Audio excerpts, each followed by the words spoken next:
It's my pleasure to introduce Professor Tobias Kippenberg from EPFL. Tobias is faculty at the Institute of Physics and Electrical Engineering. His group has been doing amazing research in optics. For example, the silicon nitride platform, which has been commercialized as part of a startup in Switzerland. They've also been building very impressive optical frequency combs using high-Q micro-resonators. We've been delighted to collaborate with his team for the past 9 months now. And we are delighted that he's here. So welcome, and thank you. Yeah, thank you, Hitesh. Can everybody hear me? Yep. Okay. First off, thank you for the invitation to come out here, and thank you also finally see here Microsoft Research, and also for the collaboration. I would like to first ask who has an optics background? Okay. Who has a completely non-optics background? Okay, good. So I'll have to, address that challenge. So what I'll tell you about is some of the work that we've been doing on Soliton Microcombs. And what I'd like to tell you is first, I'd like to introduce also those who are not so familiar. I'd like to introduce you to a concept of an optical frequency comb. And in fact, the method of optical frequency comb has really revolutionized timekeeping. And so optical modern atomic clocks use optical transitions and generate from this microwave signals. And this process from taking a signal from the optical domain, where you can generate very stable optical frequency, down to the microwave, that can be done with optical combs. And those have been traditionally confined to kind of laboratories, really at national institutes. And what has really happened over the last 10 years is there's been a kind of a small kind of revolution going on into bringing these things on a chip. And this is possible using a synergy of fields. And this synergy I like to explain is bringing together kind of concepts from integrated photonics, frequency metrology, and nonlinear optics to make these chip-scale combs. And so I work at EPFL, this Swiss Federal Institute of Technology, this little sister from Zurich. And also, we started a couple of years ago a company, Ligentech. So when I talk about silicon nitride, bear in mind that I'm also equity holder and co-founder. So I have definitely a preference for this material for a variety of reasons. So what are optical frequency combs? So in 2005, actually, the Nobel Prize in Physics was given to Theodor Henge in Garching, my former mentor, and Jen Hall for inventing a method that really revolutionized our ability to measure optical frequencies. And if you think about optical frequencies, bear in mind that visible wavelengths oscillates with something like 300 teracycles per second. So if you think about making a counter for light, this is extremely demanding. So it's much faster than any kind of conventional electronics. And so what Ted Henge and Jen Hall came up with is that if you use a mode-locked laser that produces pulses, then in Fourier domain, these pulses correspond to an equidistant set of laser lines, and they're spaced by the inverse of the round-trip time through this laser cavity. And the ruler itself has one feature. It doesn't start at 0, but rather it has an unknown sort of called carrier envelope frequency that you need to measure, and this we call omega naught. And when you can measure and stabilize this frequency, you have a ruler for light. And this kind of technique, very simple conceptually, took many decades to realize, and it was realized for the first time in 1999. And the year after, the first optical atomic clocks emerged. And those optical atomic clocks actually are what gives us time today. So those are based on typically trapped aluminum ions or beryllium ions, and use an optical clock to kind of divide the frequency from the optical to the RF. So one way to think about clocks or frequency combs is as clockworks. This is also how they were originally kind of, or the original motivation for them. And so they take a very high frequency optical transition, say aluminum ion, 500 terahertz, and then by measuring this frequency and by expressing it as a multiple of your comb spacing, this can be thought of as a clockwork. So it's a large division that you're doing on the optical frequency. And this idea of optical combs really revolutionized metrology. And beforehand, the way this link was established from the optical to the RF was using so-called frequency change. So where physicists were really building kind of oscillators that take you all the way from the megahertz to the microwave to the terahertz all the way to the optical domain. And these would fill full halls of different types of lasers operating in the microwave, ammonia, in the CO2 terahertz range all the way to the optical. And so suddenly all these kind of divider chains were made obsolete just by the invention of these mode-locked lasers that can produce octospanning combs that can be self-stabilized. So these are commercial technology. Shortly after 1999, when they were first demonstrated in Boulder and Munich, femtosecond laser combs were commercialized by a company called Mendel Systems. These are based on erbium mode-locked lasers that are phase stabilized and that again provide you that link from the optical to the RF, but also the other way around, from the RF to the optical. And these are the two different ways in which you can operate a frequency comb. You can take an optical frequency and divide it down to a stable RF frequency. That's called frequency division. It's used in clocks. Or you can take a stable radio frequency and synthesize from that radio frequency an optical frequency. And that's called frequency synthesis. So very similar to an electronic synthesizer. You can synthesize light, as a multiple of a radio frequency. So as maybe evident also from the slides, the first application of combs are really in the domain of optical atomic clocks. But it turns out that combs have much more kind of application, and these encompass the domains of spectroscopy, of spectrometer calibration, of low-noise microwave synthesis, of time transfer, and there's many, many other areas of science and technology that can benefit from having a broad equidistant spectrum of coherent laser lines. Now, nevertheless, optical combs are so far still mostly confined to kind of research laboratories. And there's multiple reasons for this. And one of the reasons is that the technology itself is still complex and requires quite sophisticated kind of manufacturing technique to put these optical combs in place. And today, there are about 250 frequency combed units that are operating in a variety of kind of laboratories, government labs that have optical atomic clocks, and also some research labs, including ours, that make possible this absolute frequency, both synthesis and also measurements. And one of the interesting questions is, could you make optical frequency combs ubiquitous? Could you make them, so compact, low power, and portable that they could allow, on the one hand, optical atomic clocks to be much more compact, but also allow new applications. And just maybe one comment on clocks. I will not say much about this, but today's kind of navigation systems like GPS, they're based on cesium atomic clocks, and the cesium atomic clocks use microwave transition, so it's really a microwave clock. And what you could do with an optical comb is you could go away from a microwave transition to an optical transition, and thereby you could make the clock stability vastly more accurate. So you increase typically by 3 to 5 orders of magnitude in accuracy and precision. This would allow you, for instance, to increase the precision of currently used navigation systems. And so that's why optical clocks are really kind of the gearbox that needed to make those chip-scale atomic clocks happen. And I'll show actually one slide on how this can look like. Now, Tobias, very quick question. So yeah. if you were to be able to make a chip-scale frequency comb, yeah. effectively, does that mean that we'll have a chip-scale atomic? You need one more component, and that is the optical transition. And so there was actually a large DARPA program that took this integrated frequency synthesizer and now combined it with a rubidium absorption cell to make a stable clock.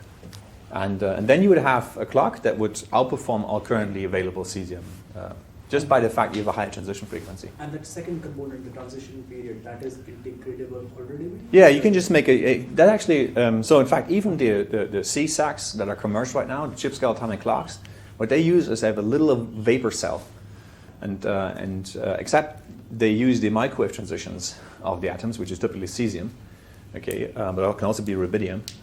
Whereas in the case of rubidium, you can not only use, in this case, you would not use the RF transition, but you use an optical transition. There's a 2-photon transition you can use that you can address nicely with 1550, and that would give you room temperature and ambient pressures or a stability that's about 4 to 5 orders of magnitude better than the rubidium clocks as we have them right now. And evidently there's been a lot of interest in that for kind of positioning, timing, and navigation. And so the question is, how can you take optical comb technology and really miniaturize it? And this has led, in the recent years, there's been technology, and I'll explain actually what this technology is. But this vision is really coming to very close reality, and that is using technology that we came across about a decade ago that uses optical micro-resonators and uses so-called Kerr nonlinearity to generate optical combs and can do so by using integrated photonics, so devices that are manufactured on chip. And so this could really take this optical comb technology that is currently confined to government laboratories primarily and make it available for widespread use. And I'll give some examples of applications. So how can you, what's underlying the technology? How can you make this very compact chip-scale combs? And for this, I have to review some of the physics. So I apologize to those maybe where this is a little further away from, but I'd like to mention that. And so the way we generate combs is using a process that we came across by serendipity. And that is, what we use is so-called optical micro-resonators. So these are dielectric structures where light is confined in so-called Whitspur gallery modes. So these are little rings, in this case it's the torus, where light is confined and circles around, so it's confined by total internal reflection. And we make these devices in such a way that the photon propagation loss is very low. So you typically have hundreds of thousands of round trips before light gets dissipated. And we can couple light into this device using an optical waveguide, in this case a tapered fiber. And if you pump actually a dielectric microresonator with a very low photon losses, so what we say high Q, what happens is that the CW laser light actually can be transformed into an optical comb. And the way this process works is just the intrinsic nonlinearity of glass. So glass itself, which is the material of this toroid, is nonlinear at high intensities. And typically, this nonlinearity we can't perceive in our daily lives because you need intensities of gigawatt per square centimeter to observe it. But once you reach that kind of power levels or intensity levels, the light is nonlinear and allows you to convert one frequency of light into another. And so the process we're using, so this is the only Hamiltonian I will show. It's a sort of Fourier mixing process. So what happens is that in glass, when you pump it hard enough, 2 photons of a pump frequency are converted into 2 new photons, into a Ziegler and Eidler. And these Ziegler-Eidler photons, these twin photons, one carries away a higher frequency, and that is exactly offsetted actually by the twin with shorter frequency. So the sum of these 2 photon energies is exactly equals to twice the pump. So that means that when you generate these 2 sidebands on adjacent cavity resonances, so black here is the resonances of our Whitspur gallery mode resonator. They're spaced by the inverse round trip time of light. Okay, and when you pump one of these resonances, you generate twin photon pairs. And these are precisely equidistantly spaced because the energy in this process is conserved.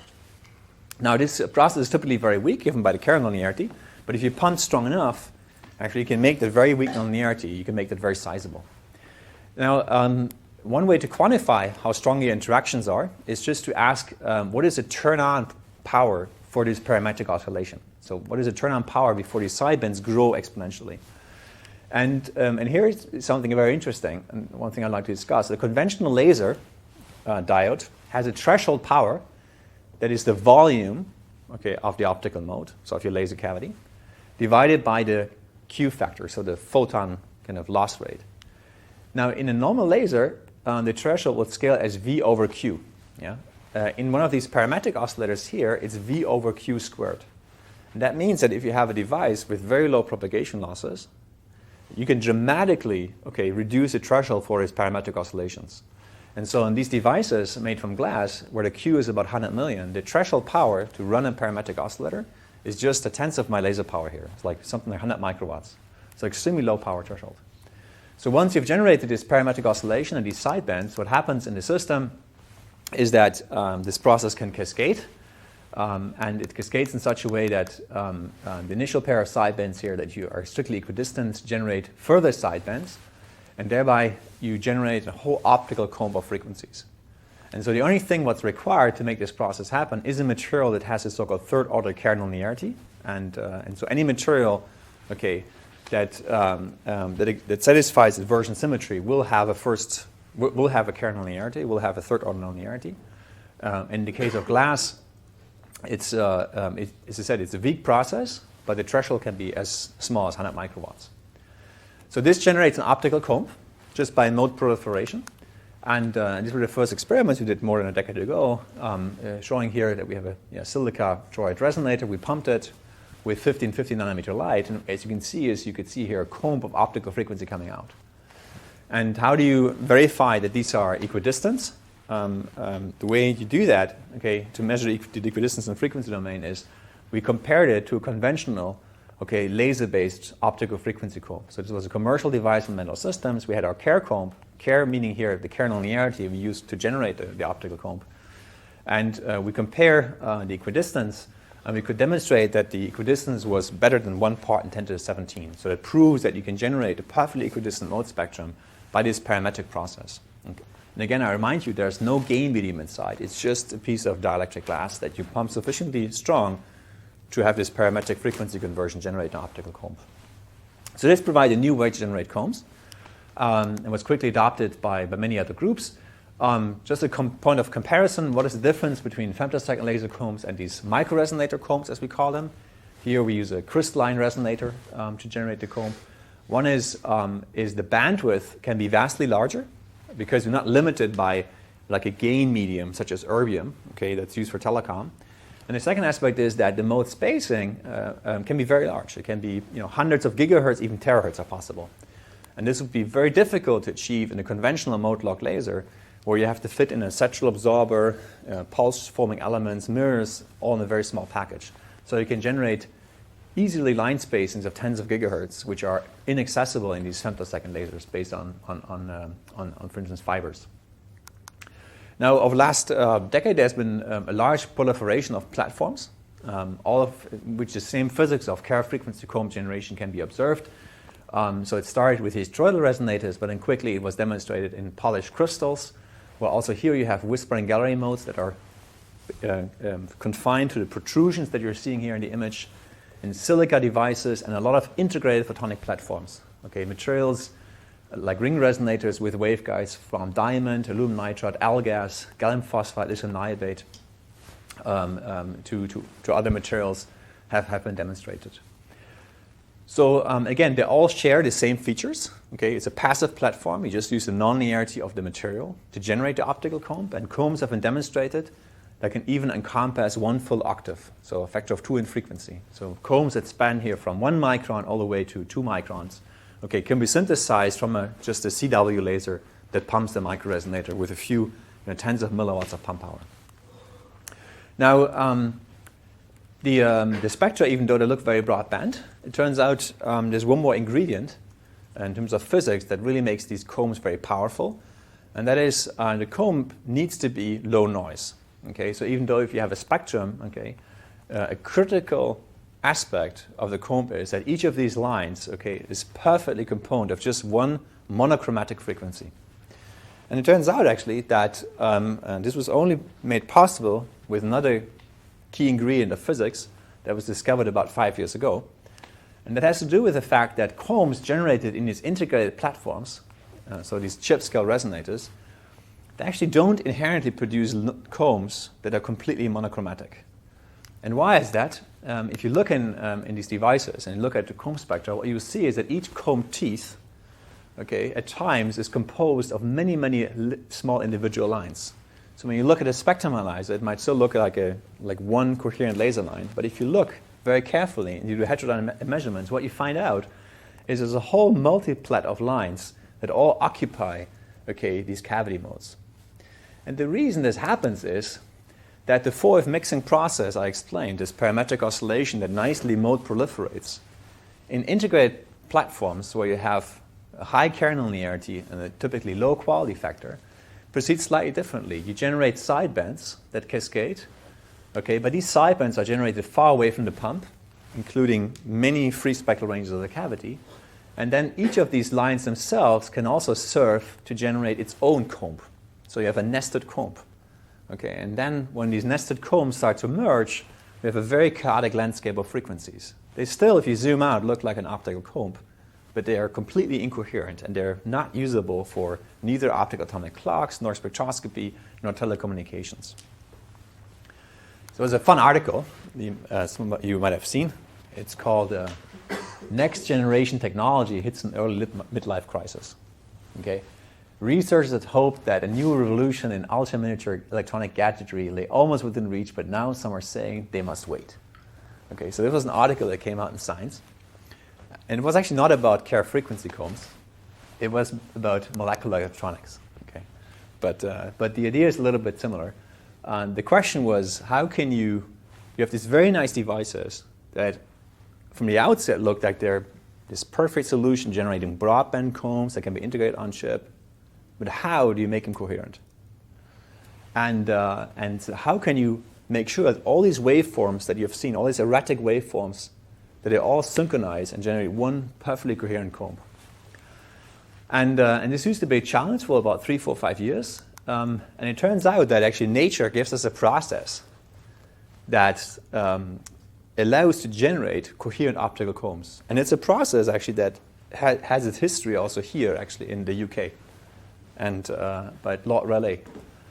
And this process I'd like to briefly highlight. So when you pump a crystal resonator with you can pump a whispering gallery mode, you generate an optical comb, but these combs start to become noisy. And so how you can see the noise? Well, you can look at the beat node of the pulse repetition rate, and it's color-coded here. And this broad beat node, so the large extent of this beat node, tells you that there's multiple frequency components here in this comb. It's not fully coherent. But if you tune the resonator further, if you detune the resonator compared to a laser, there's suddenly a region where all these beat nodes suddenly collapse. And suddenly all these lines, which initially are incoherent, start to become phase-locked. And not just that, you also see little steps appearing here. And these actually can be explained by the formation of what are called solitons. And so solitons are wave packets that travel or retain their shape while they're traveling.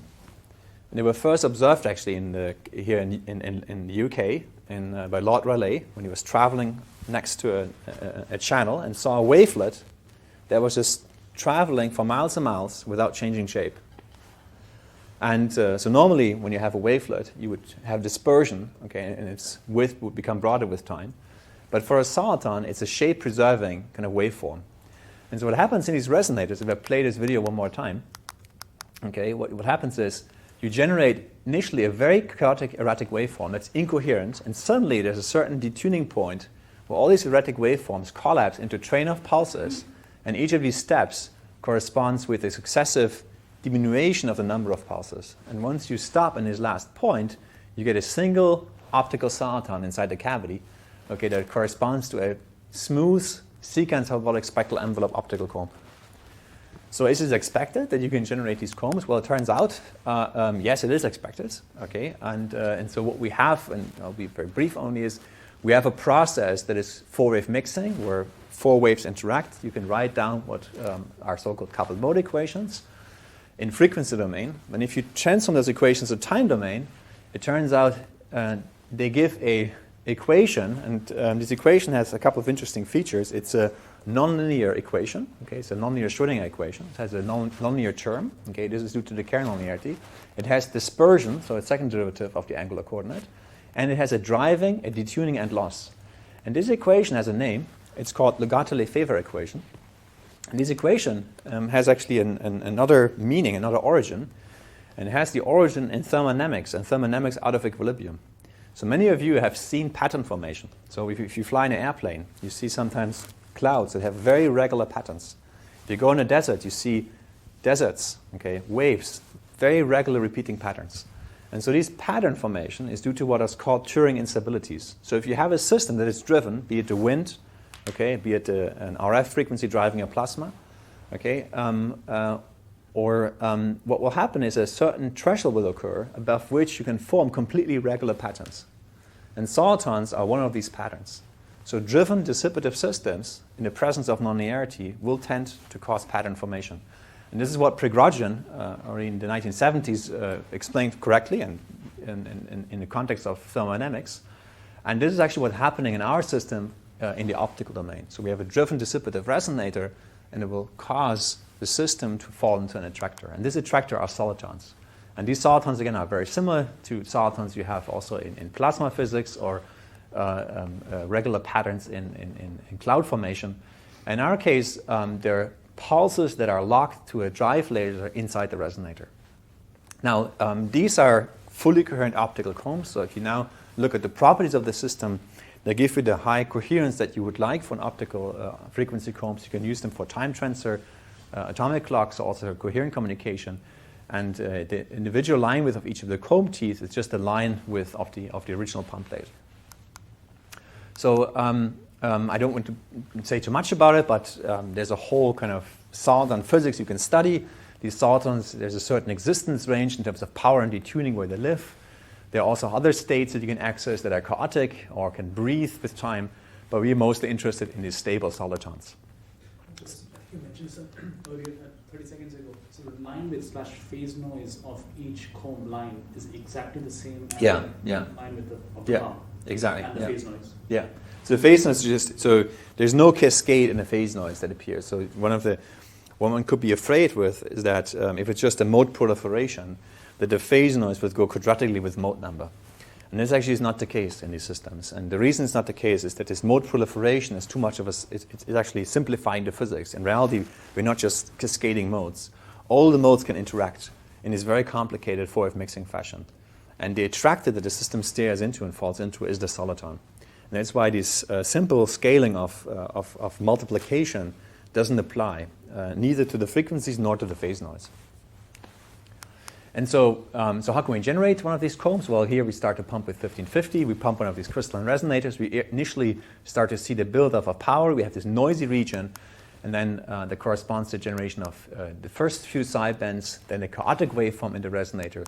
And then when we tune through the zero crossing of the resonator, then you start to see these steps that correspond to, in the end, a single secant parabolic spectral envelope soliton inside the resonator. Now these solitons have have a lot of fascinating properties I will not talk about, but they can breathe, they can crystallize, they can form bound states. There's chaos in the system, but they have another property that is of great kind of just practical relevance. And the properties of great practical relevance is that the solitons can even form in the presence of disorder. So if you build resonators, they're never perfect. Okay. So the dispersion of a resonator, so the deviation of the free spectral range is never perfectly parabolic as you would require for a soliton, but it can have void mode crossings, can have splitting. So it's a lot more complex, due to imperfections. But it turns out that the solitons will still always form. So even if your mode structure, so the free spectral range of the resonator is heavily perturbed, the soliton will still form and emit kind of local so-called enhanced powers, which you call dispersive wave, to exactly balance nonlinearity with dispersion, loss with gain. So, and this double balance of nonlinearity, dispersion, loss, and gain, this is what you call a dissipative soliton, or dissipative Kerr soliton, and it can consist in virtually all resonators, despite having imperfections. Now, much of our early work was studying these dissipative Kerr solitons, so it's double balance of dispersion, nonlinearity, loss, and gain, in kind of crystalline resonators, so devices that that are typically made from magnesium fluoride that we polish on a spindle that you also use for contact lens manufacturing to make these high Q, and high Q here means a Q of close to 1 billion, so almost a kilometer of path length that the photon propagate inside the resonator. Now, and evidently, if you think about making this a technology, it's quite difficult to imagine how you could scale the manufacturing of crystalline resonators that are kind of hand polished from these very pure materials. And so about 5-6 years ago, we got very interested in taking these solitons that we observed in these crystalline devices and seeing if we can generate the same solitons also on chip. And the material that really caught our eye has been silicon nitride. And silicon nitride is a material that has a number of interesting properties. One is it has a transparency window, in contrast to silicon, that extends from the visible to the mid-infrared. So silicon, in contrast, has a band gap of 1 electron volt. This material here has a band gap of 5 electron volts. So also visible light can propagate. It is also negligible 2-photon absorption, which plagues silicon. And also it's a space-compatible material and has a high effective nonlinearity. So nonlinearity compared to glass or these fluoride-based crystals is typically about a factor of 50 to 100 higher. Now it has a lot of, like I said, beneficial properties. What is space compatible? Space compatible actually means that we can put very high doses of neutron irradiation onto it without actually degrading. And this actually is interesting. So if you want to operate a clock in space, the problem is conventional fibers, due to the high radiation that you have in outer space, they'll actually degrade with time, and they need to be shielded typically with lead. So in silicon nitride, you don't have to shield, and so even very high doses of particle flux will not change the composition of the materials. So it has a lot of interesting features. It's already used in a CMOS process as typically edge stop layer or end cap layer or strain layer. And for optics, what you need to do is you need to grow very thick films of silicon nitride. And there's a very simple reason. Because when you look at wavelength versus the mode index, if you have if you have an optical waveguide and you send light in with a long wavelength, then you're mostly seeing the refractive index of the cladding. If in contrast your wavelength is short and your light is well confined into the waveguide, like in the simulation, then you mostly see the refractive index of the core. And there's a sigmoid shape in the refractive index profile in between these two regions. And what you need is you need a curvature here, okay, that is negative. And this is the so-called anomalous dispersion regime. And this is what we need to generate solitons. And this can only be attained if the film thickness is kind of wavelength scale. And this for silicon nitride is quite challenging because the material tends to crack. It deposits under very high stress. And this was only overcome in the last 6-7 years. And you mostly have to handle the stress in the material that is building up. So we have we've developed a number of stress mitigation strategies. One of these stress mitigation strategies we also commercialized with a company, Ligentech. And Ligentech offers silicon nitride foundry, okay, for low loss waveguides that can be used for silicon nitride integrated photonic circuits. And so they offer 4 multi-project wafer runs and have a set of kind of PDKs for spot size converters, splitters, AWGs that can use that use this low loss platform. Now, for us in our research group, what has been most important is that the silicon nitride material also generates broadband optical combs. And so when you launch light in one of these silicon nitride chips, say here 1550 nanometer, you can generate, in this case, 2/3 of an octave of frequencies. Here the spacing is about 190 gigahertz. And you cover here with your optical comb teeth most of the telecommunication bands. And this is a kind of a fully coherent optical comb. If you were to look at the waveform itself, it would actually correspond to a 25 femtosecond pulse. So it's a very short 5-cycle optical soliton that propagates continuously inside this resonator that's driven by a continuous wave laser. Now, in these early experiments, the pump of the laser was actually quite strong. So it's actually not 0 dBm, but rather on the order of 30 dBm, about a watt of power. And this had mostly to do with the fact that the quality factors were not sufficiently high, okay, to allow low power operation. Nevertheless, you can generate, as I described, these broadband solitons. We also understand actually this radiative tail, which I won't talk about, but it's a so-called Soliton-Cherenkov radiation effect. The soliton develops a tail. There's some very interesting kind of physics that we studied there. But the most important thing for us is that we can numerically predict the entire spectral envelope of the comb very precisely. So we can really design not just the comb, it's the soliton, but also its spectral envelope. Now, one of the first applications that we went after is we recognized that with these solitons, we're able to cover most of the C and L bands, so most of the two telecommunication bands that are used. And so what we choose to do is make combs that match the 100 gigahertz or the multiple of 12.5 gigahertz spacing and use one comb as a source, okay, and one comb as a local oscillator in a coherent communication experiment. So here, the first comb generated, in this case, 50 channels. They were demultiplexed. Data was put on the channels. They were sent to an optical fiber. And because the data was encoded both in amplitude and phase, so we used here a 16-QAM protocol, what you needed is also a local oscillator. And the local oscillator here was used for each individual channel to decode the data. And so the data rates we achieved were something like 30 terabit per second. And that's not a record. So the record in telecom is also, it's more like petabit per second. But what it showed is that optical combs can be used in coherent communication experiments and replace a whole bank of individual laser diodes. So the replacement, or what they replaced concretely in this experiment, is 50 lasers on the transmitter side and 50 coherent local oscillators on the receiver side. Now another application that, yeah. On the LO side, was the comb on the LO side also being demasked and being applied to each line? Or Yeah. So it was in this experiment we did a kind of simultaneous. So typically the way these are done in telecom domain is still what you often do is you. So what they in this case they didn't use a demask but just a filter that you go channel to channel.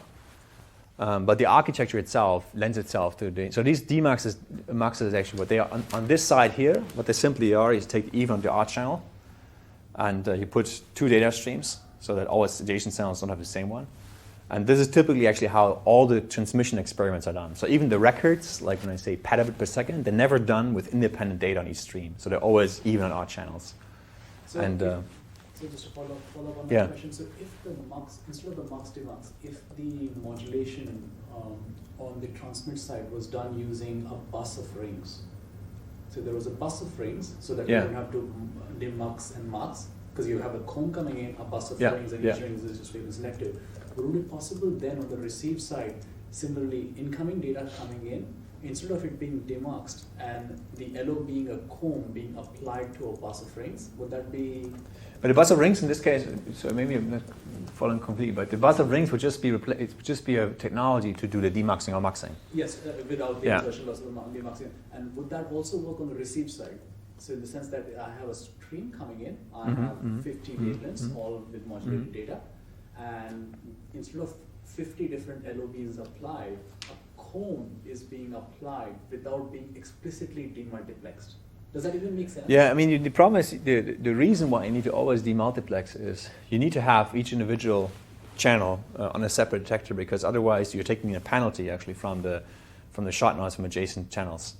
So you do need to actually separate them, and so you always need the AWG or some frequency selective element to separate them. So you can't do two. I mean, people in dual comb spectroscopy put simultaneously two combs in one photodetector, but the problem is that the signal to noise in one given heterodyne beat node is n times worse than if you had just one channel, because you're seeing the shot noise from all the other channels. And for telecom, what compounds it is that the data is not even correlated, right? You have independent streams on each channel, so you have to demodulate. So you're even forced to.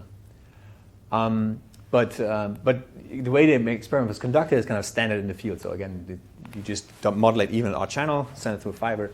And our main point here in this experiment was to show that these microcombs, these Soliton microcombs, actually are viable technology for doing coherent communication. So this was not the first comb experiment, but the first one using these chip-scale combs.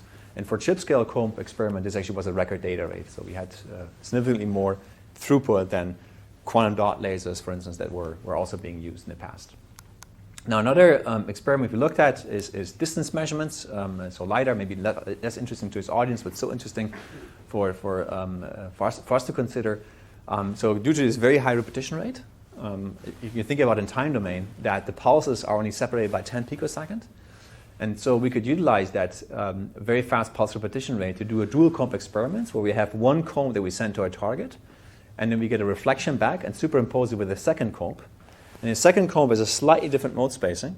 So if these two combs beat on a photodiode, they give you a comb in the radio frequency domain. Okay, in this case, the radio frequency domain is centered at 18 gigahertz, so very high RF. And so each of these lines here corresponds to a beat node, okay, of the reference combs with the comb we're sending out to the target. And so if you track the relative phase of adjacent RF comb lines, we can actually rep this phase and measure the distance to the object.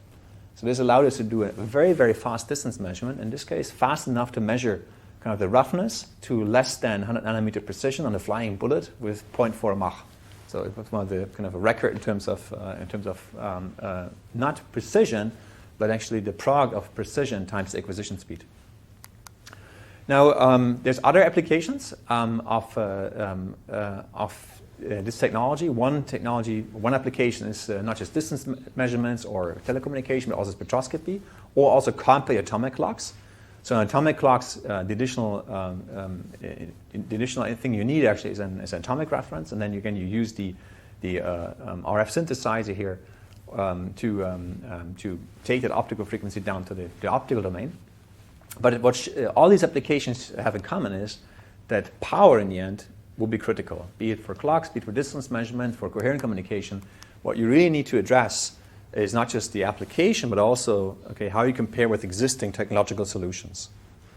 And this leads to one kind of truth in integrated photonics, that in electronics you have gain on chip. Every transistor gives gain. In integrated photonics, there's no sources that are on chip. So whatever light you send on a chip will be dissipated.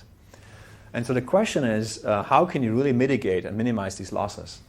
And in these experiments, like coherent communication, our early generation of experiments used power levels that were on the order kind of watt, okay, of optical power. And watt optical means electrical, something like 10 watt. And so where does it come from? It emanates mostly from the fact that we have very high optical losses. And what does high mean? So if you go to a conference like OFC, there are sessions on fiber optics. And in fiber optics, the losses are 0.5 dB per kilometer. So that allows long-haul transmission. Now, if you go just one a session next door, then suddenly in nanophotonics, you talk about the dB per centimeter loss.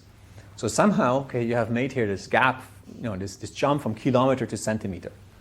Yeah? And so the question is, why, okay, are losses so high in integrated photonics? They're 5 orders of magnitude or 4 orders of magnitude, depending on how you count, away from fiber optics.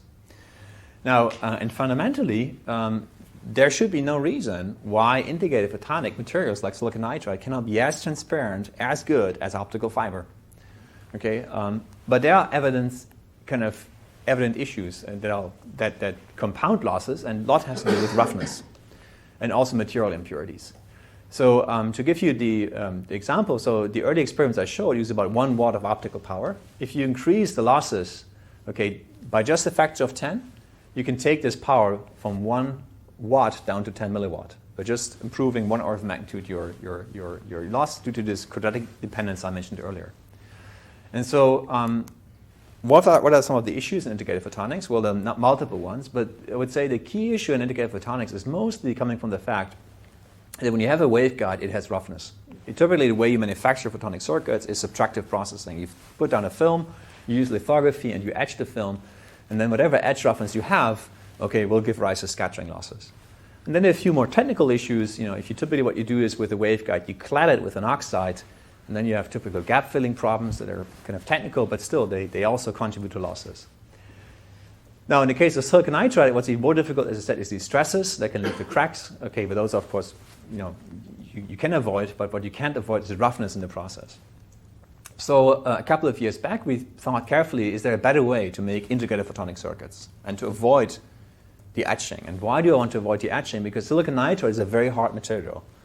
Okay, and it means also the chemical hardness and inertness also means that it's very difficult, actually, with fluorine-based chemistry to etch silicon nitride in a way that leaves smooth surface roughness. And so what we came up with is a new process that is not so new. In fact, it's heavily inspired by the copper Damascene process that's also used in VLSI interconnects. So how are interconnects made? Interconnects are made by using the combination of depositing metals, okay, in preforms and polishing, okay, CMP. That's actually what's done in every kind of CMOS foundry. And now what our process does, it replaces the copper, okay, as in this, also this Damascus art here, by dielectric. So we use a silica preform. This is glass. We etch the glass, we make trenches. We deposit inside the trenches silicon nitride. Now we use the CMP process where we planarize the material. And what we have in the end are silicon nitride waveguides sitting in Si2 cladding. And that mitigates entirely the requirement to etch silicon nitride. And we can control the etching of glass much better than we can control the etching of silicon nitride. So the results are waveguides that are conformally coated on 3 sides with high-quality oxides. So you can do very, very close gap filling, very challenging to do otherwise. And we also obtain very low losses. Now, you will evidently have recognized that still there is roughness on the sidewalls just because you have etched also glass here. Nevertheless, this process gives rise to low-power kind of combs. So this is an example, again, of this Damascene process. Okay, you see this typical checkerboard pattern for stress release. But the question is, can you make it even lower loss? Can you take out virtually any roughness from the waveguide? And it turns out you can do that. And the way you do this is you use one property of glass, which is that glass softens. So silicon nitride, okay, it would start to soften at a temperature that is inaccessible with conventional furnaces. But glass, depending on how it's doped, for instance, at 1200 degrees starts to soften. And it creates capillary forces. And what you can do is you can take the original preform and slightly reflow it. And that takes out all the kind of low and high frequency spatial fluctuations. And now you can make waveguides, okay, that this is how they look before, this is how they look after the preform, with and without reflow, that have literally hardly any roughness left. And with these devices now, actually, we get quality factors of 37 million. So this means that we have propagation losses now of about 1 dB of loss in like 5 meters of material. And what we know is that this residual loss, okay, still comes just from scattering.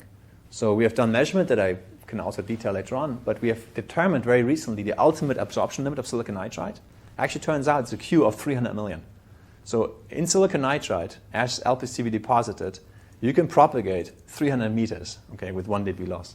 So we're still away from that limit, but this is kind of still a value that's record for integrated photonics. So to put it in perspective, in silicon photonics, if you run to TSMC or your PDK with silicon photonics, you typically have losses of minimum a dB per centimeter.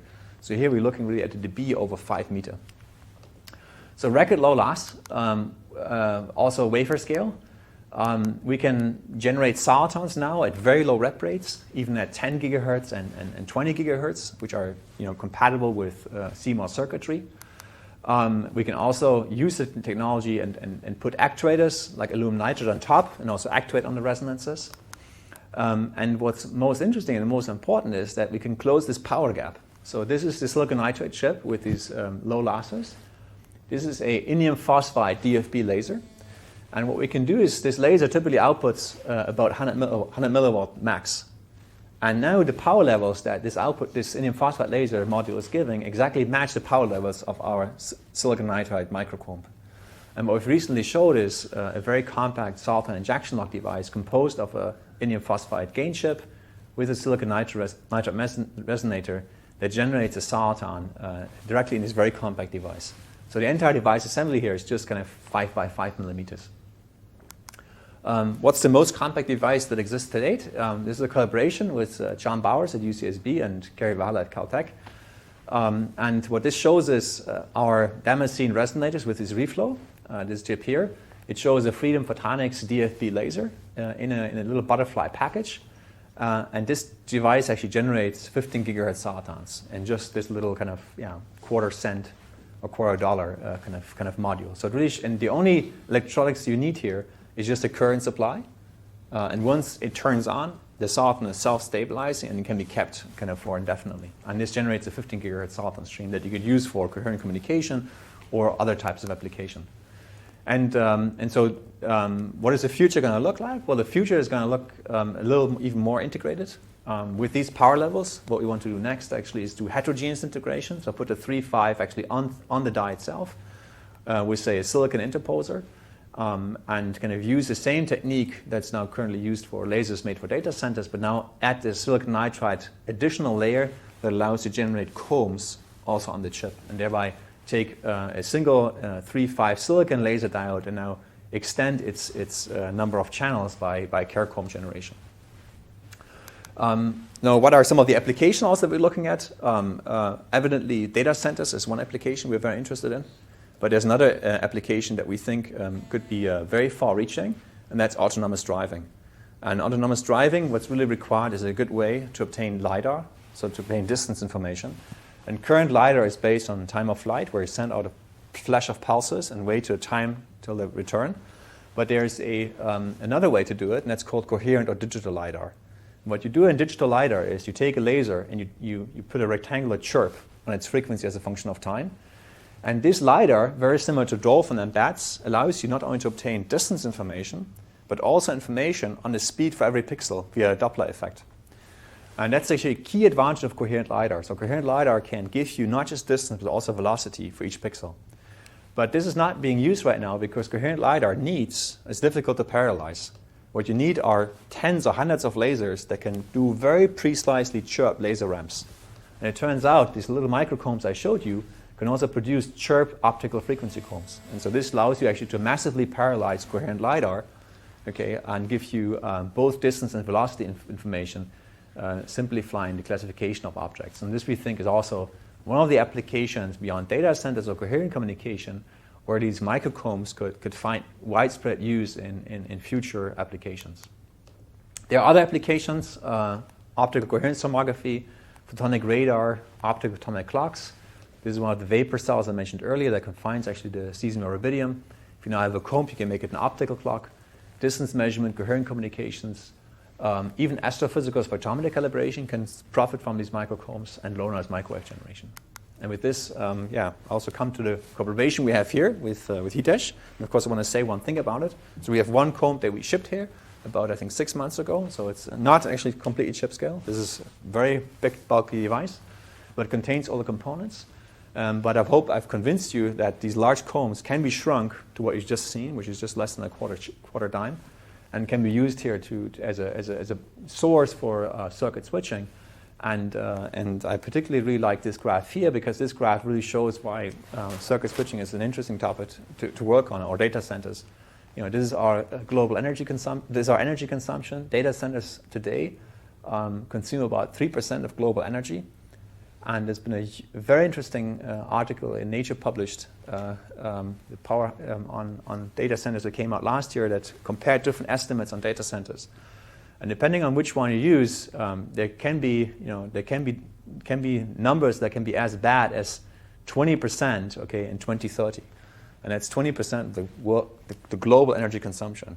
And so in times, of course, where CO2 is becoming a central topic, okay, you have to ask, okay, what technology can still maintain the scaling of data centers without actually increasing the scaling that we have and the impact on CO2?